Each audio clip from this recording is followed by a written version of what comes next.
Welcome to Travel Canada. On this channel, we talk about everything Canada, moving to Canada, immigrating to Canada, and adjusting to the life in Canada. Now, I am here today to ask you if you've ever heard that as a student, you can bring your spouse into Canada. It is one of the easiest ways to bring your family into Canada as a student.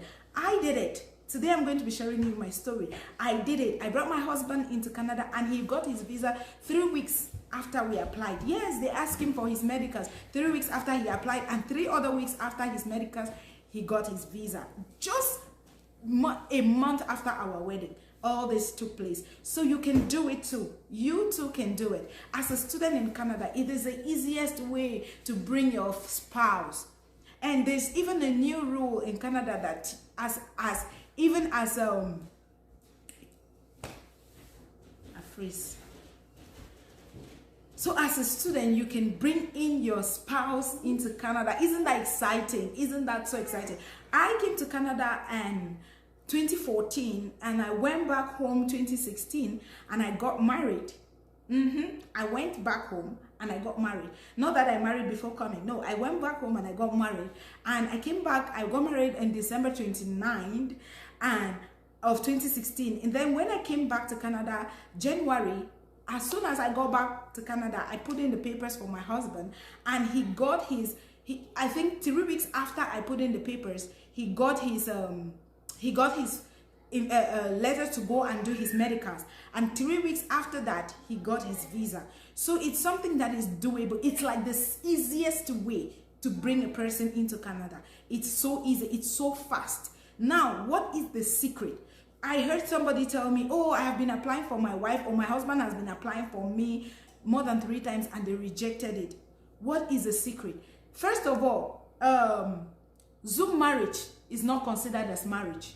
Please don't marry somebody on Zoom and want to use it and invite the person to Canada. You have to go back home. You have to go to the place that the person is. You guys have to have created a report. What did I show as my proof to show that I wedded? I showed my marriage certificate.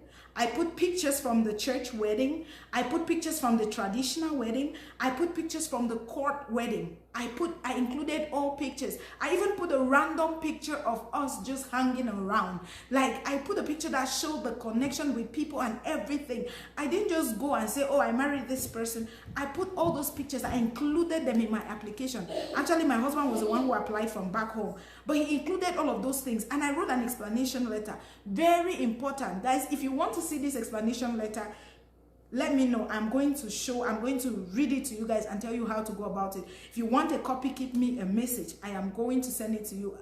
There's love in sharing. Somebody gave me theirs that worked for them and I used it. And I've given some couple of people. I will also give it to you if you're interested. So it is very important. Explain to the immigration officer why you want this person to come.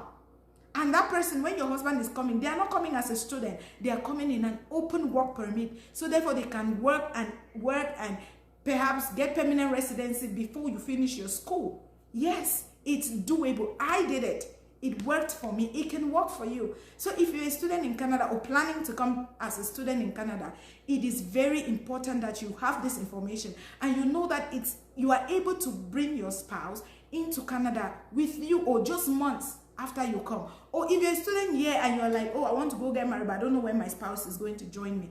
Go and get married. Get good proof. How much did I put for my proof of fund? I put 5,000 Canadian. And my husband also showed he had a good job back home too. My husband had a good job in Cameroon, in my home country. He had a good job, and he's a pastor, so he had ties. He had his pastoral certificate. That's something that showed, as I said in my other video, that you have to show something that you're connected to, right? That showed that after I'm done school, we will come back. That was something, that was a proof. He showed his pastoral certificate, and he showed his church pictures, you know, all those things. Give the immigration officer as much proof as possible. It's proof they want, right? Give them proof. Don't be stingy with it and say, oh, we just met, and write a letter. So if it comes a way, you even look at your conversation and take a picture and scan it and send to them your conversations within years or within the length of time that you guys have been dating or getting married. Include all of those. I didn't include those.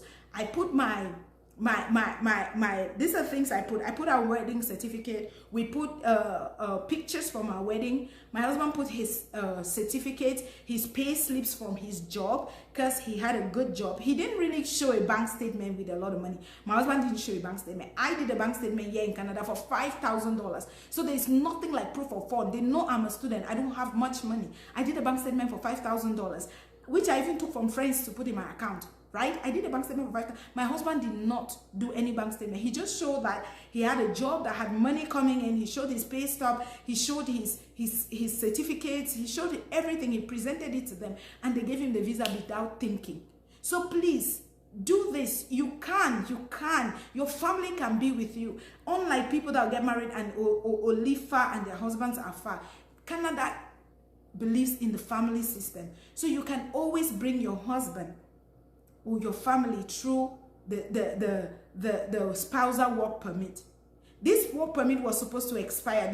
It started in 2015. It was supposed to end this 2009. This 2020, actually July 31st was the day that this process, open work permit for spouse, had to stop. But do you know what? The Canadian government made it in, they did not stop it. Instead of ending it, they instead made it, there's no end right now. They made it forever. So you can do it. You can invite your spouse. And if you have kids already and your spouse is here with you, you guys can now invite your children on a visitor's visa. When they come here on a visitor's visa, and then you find them school, then they can start going to school. You file for them and they can start going to school and live here with you. So please, there's nothing stopping you. There is nothing stopping you, and that should stop you. If you have the Canadian dream as I did, pursue it. Pursue your vision, pursue your dreams, and live your life to the fullest. Yes, I believe in the Canadian dream, and I'm living mine. I hope you too live it. If you haven't subscribed to this channel, please click the red subscribe button, and I'm going to be keeping the link to this information, to this new update, to this information on the description box. Please always read the description box of the videos. And I am sharing with you, remember, my experience, not as an immigration expert or an immigration specialist, an immigration specialist, but just as somebody who has gone through the system and know how the system works. So thank you for watching. If you haven't subscribed, click on the red subscribe button, and I'll see you in my next video.